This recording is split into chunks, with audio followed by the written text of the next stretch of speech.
Oh dear God, we're back. Yes, this is part two of Bracketeers. I am Logan, and joining me is part twoler. And And I'm let's still just. pissed off because in the last video he shat on the Rainbow debut album. It's not good. Yes, It's it like is. it has like It's one like a actual solid eight like and a half, if not 9 out of 10. it has like one good song that's like an actual rock metal song, and then the rest is just ballads, if I remember right. And there was No. like maybe a couple like okay songs. I can't even remember. Catch the Rainbow, if I remember, was pretty shit too. Like What? You don't even like Catch the... You know what? Fuck you. Let's move on. it's All just right. not good. It's like So, Blizzard of Oz versus it's such Dio. a No, slow fuck you. I'm not even meandering listening to you album. anymore. Not listening Okay. to you anymore. Such a slow meandering album. Anyway, Blizzard of Oz by Ozzy Osbourne versus Holy Diver by Dio. Yeah. In So, the the thing with previous this one we one... did in the previous one we did Black Sabbath original versus Richie Blackmore's Rainbow, both self-titled. Yeah. And I wish it would have ended up on the same side, but that's not how. You know what? I could have just rearranged the order. I'm a fucking idiot. Anyway, Oh, well. yeah.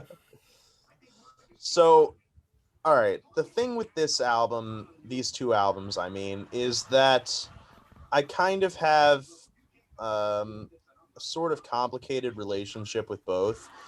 Dio is. What are you doing? I'm just going back up on my tab while you Oh, okay. ramble. Gotcha. All right. So, Dio is one of my favorite metal singers of all time. He used to be my favorite, and Holy Diver is definitely one of my favorite albums of all time for sure. I think it's basically perfect front to back. There's not a single song on it that I don't like. I think the riffing is actually pretty Caught in the technical and middle. interesting. I Caught in the love that middle. song. That's one of my favorites on the It's album. like the most melodic song. Also, Rainbow in the Dark is fucking overrated too. Let's be That song honest. is really, really fucking technical, though. Like, if you listen Really? to the guitar riffing, it is really hard to play that It song. just But sounds so poppy. I don't like that sound. well, I do. And I think if I were going by what is my favorite album, Dio would win. But we're talking what is the better debut album Well, for the most part. this is your opinion though. I know, but like you can't deny Randy Rhoads. Yeah. You know, you cannot deny just the sheer talent and influence of Randy Rhoads and just the sheer quality of Blizzard of Oz. Now, personally, I prefer the Diary of a Madman album, but Yeah. come on, Crazy Train, Suicide Solution, Mr. Crowley, No Bone Movies, Goodbye to Romance. I don't I don't know. know. Revolution, Mother Earth. I'm pretty sure we just said the whole album. Yeah. Like, it's an amazing album. It's revolutionary, and unlike Van Oh no, Halen, you forgot D. That oh little yeah, D. instrumental. And unlike Van Halen, I actually really love this album, and I come back to it a lot. So I think it has to win. It has to. I Blizzard of can't, in Oz. good conscience, put Dio above this album. Yeah, I'm gonna do the same too for exactly the same reasons. Also because I think not only is this album a little bit overrated, I think as Dio went on, he became more and more overrated. Last in Line was also a really good album. Sacred Hearts was also pretty good, but actually that one I would say is a little bit underrated. In fact, just for King of the Highway alone, I think that's what the opening track was. I don't remember. No, that was Yeah. Rainbow. What was Dio had a very King of Rock spotty and Roll? I can't remember what it discography. was. And then like after that, like I guess you could say Strange Highways is a pretty good album. That's what I've heard anyway, but I've never really gotten into it. I haven't gotten into really much of anything, even though I will say that apparently a lot of the Strange Highways album was just outtakes for that were supposed to be a sequel to Dehumanizer from Black Sabbath. So I might have to give it another listen with that in mind. But Dio, I just he's really good, okay? But it's another one of those folklore kind of things where it's like people kept saying like, "Oh, Dio is the best thing that ever happened to metal."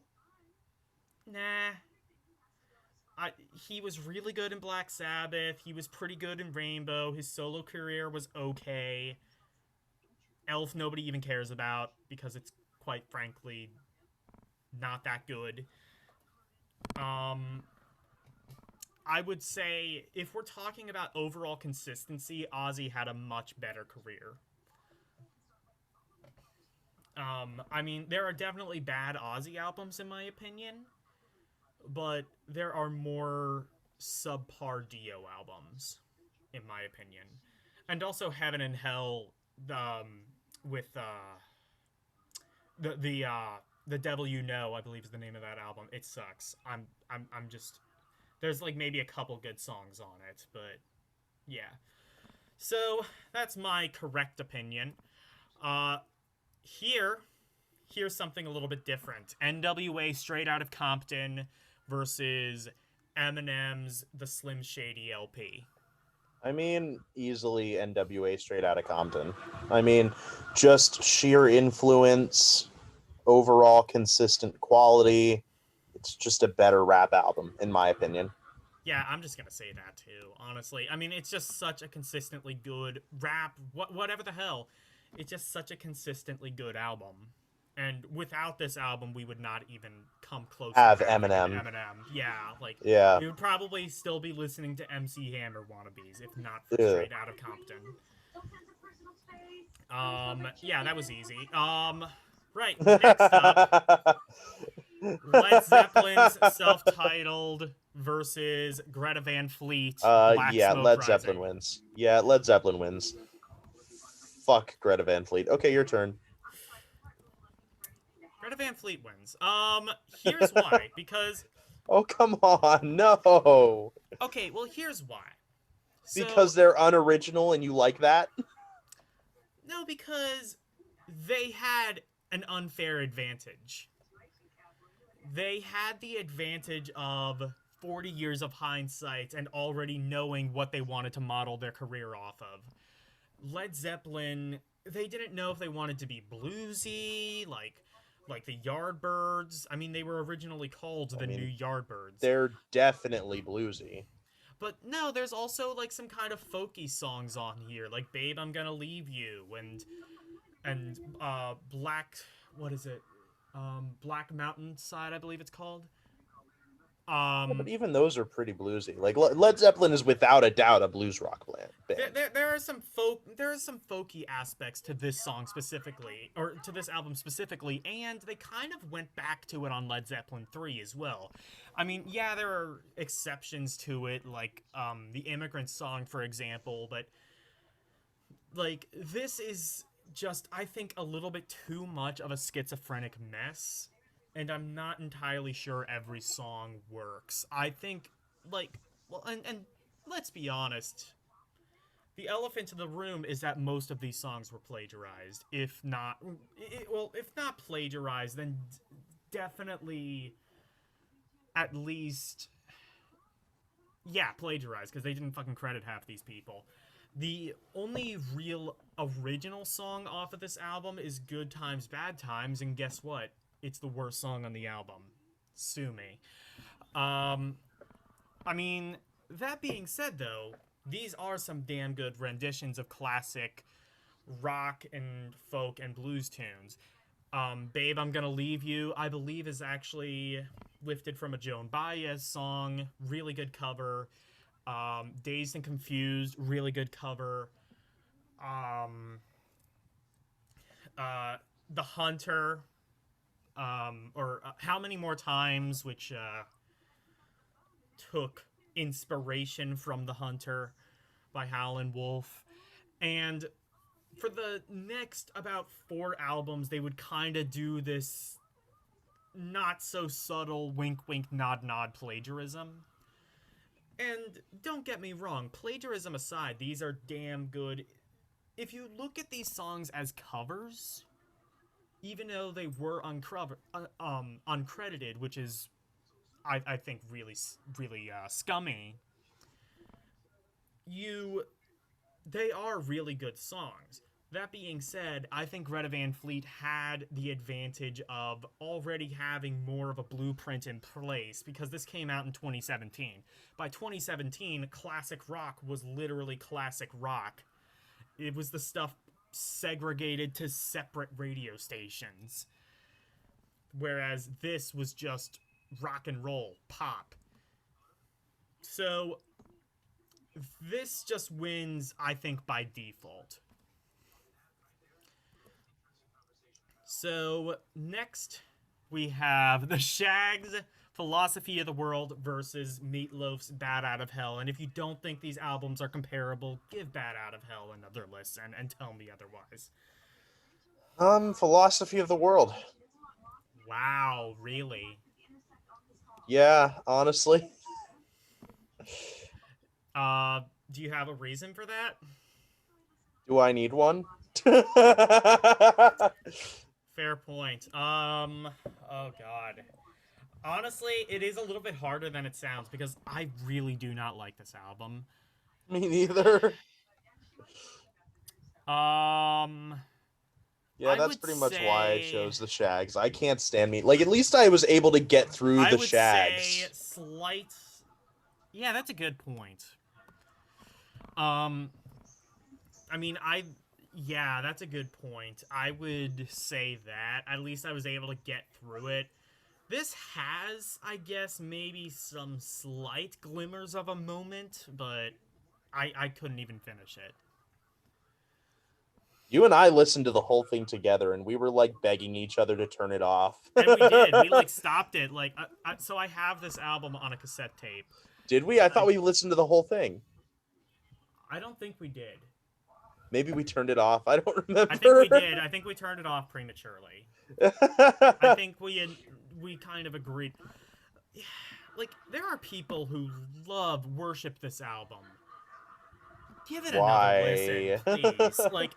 Look, if you give it another listen and really like it, okay, fine. I think there is some objective value. If you want kind of like a slightly more mainstream sounding Queen that's not quite as good, I guess there is some objective value to this album, but this album I was able to finish, so I'm giving it to that one. Right. Iron Maiden, self-titled Oh, versus Welcome to Hell by Venom. Now, this might seem like a stretch, but really there are I think some similarities. I think that I mean they were both British new wave heavy metal acts. They both kind of had sort of like a punky sort of sound to them. I think it kind of works more than you might think.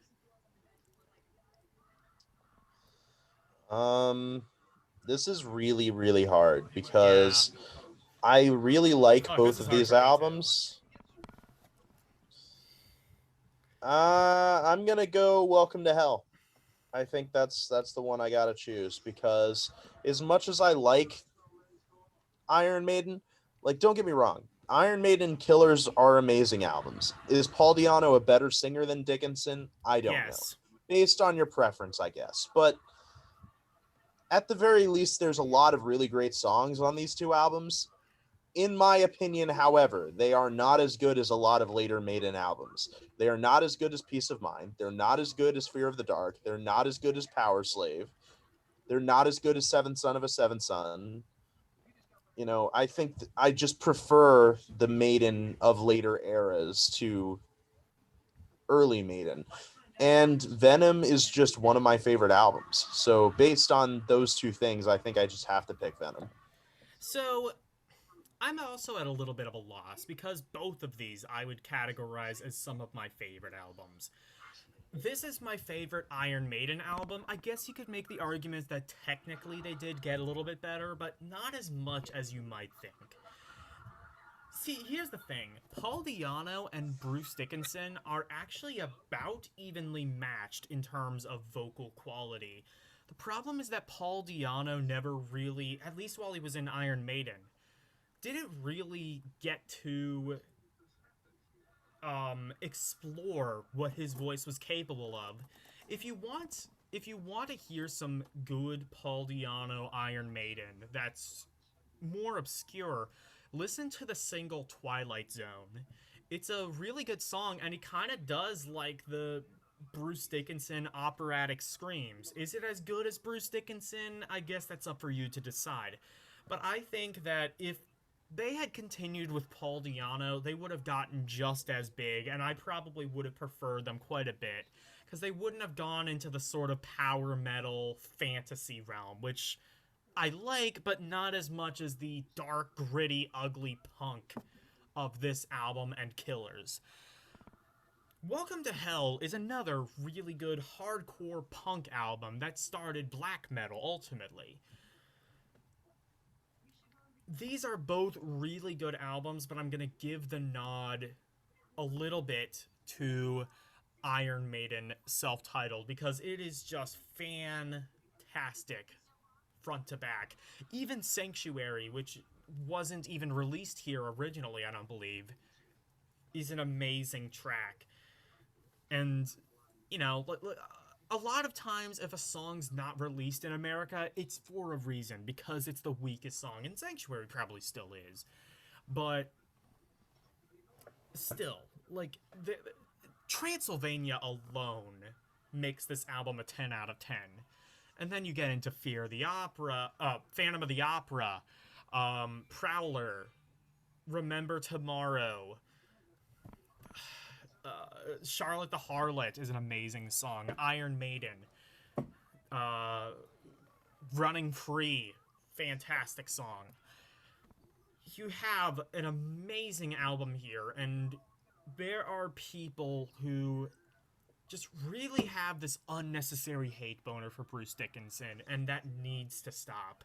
Even if you disagree with me that Paul Di'Anno is actually era Maiden is actually superior to Bruce Dickinson, I think you can at least listen to this album with an open mind and an open heart and come to the conclusion that they are at least comparable. So, next up, we have Death, Scream Bloody Gore versus Opeth Orchid. So this one's pretty easy for me because I'm not a huge fan of Opeth's debut album. You could definitely hear like hints of the amazing band that they would one day become, but they definitely started as more of like a blackened death metal band, with like hints of prog.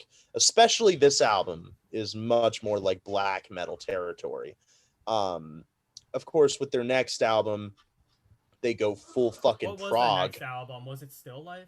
It's called Morning Rise. Oh, okay. It's basically progressive black metal. Like the vocals are Okay. very black metal-esque, but Okay. there's like a 25-minute song on that album. Opeth like never did that again.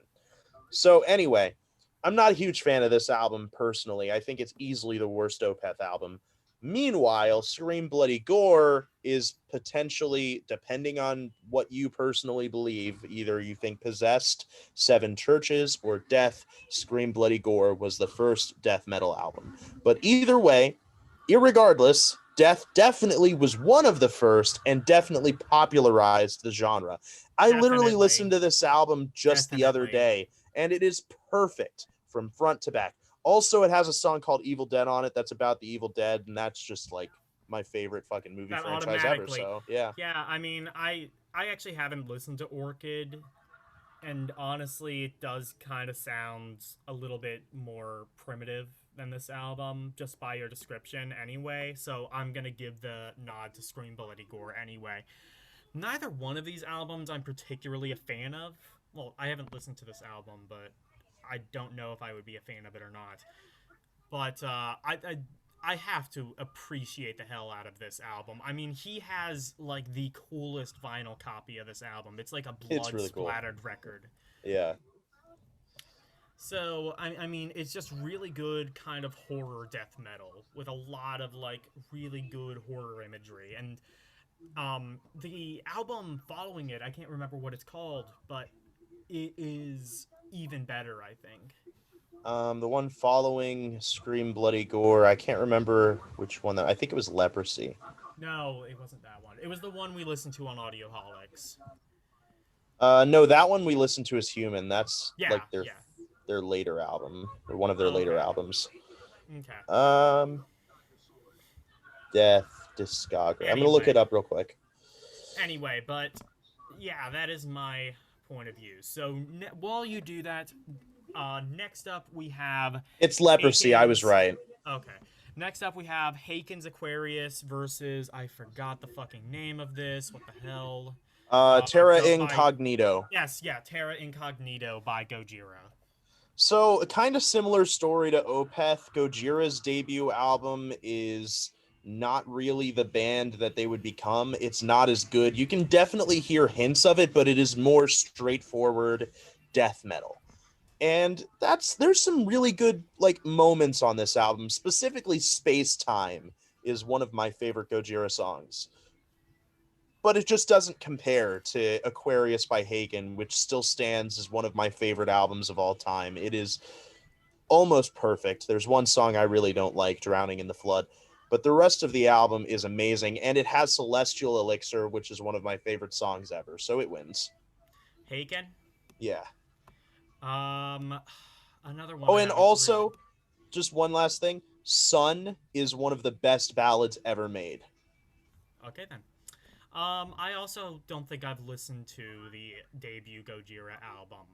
I probably should have at least done some research before doing this list, but fuck you, I'm lazy. That being said, Haken wins. I mean, like, just overall, I think Haken is a much more technically, instrumentally genius band. Nothing against Gojira, they are amazing. Especially, fuck, what's the name of the album? I can't remember. The A one we really did good. on the top 100 list Yeah, from Rolling it's Stones. That's From Mars to yes, Sirius. yeah, From Mars to Sirius. That album is 10 out of 10 amazing. Um this album I haven't heard, but I have heard this, so I will give it the edge. All right. And then that, That's my it. ladies and germs, is it. So tune into part 3 where we finish all of this up. Bye bye.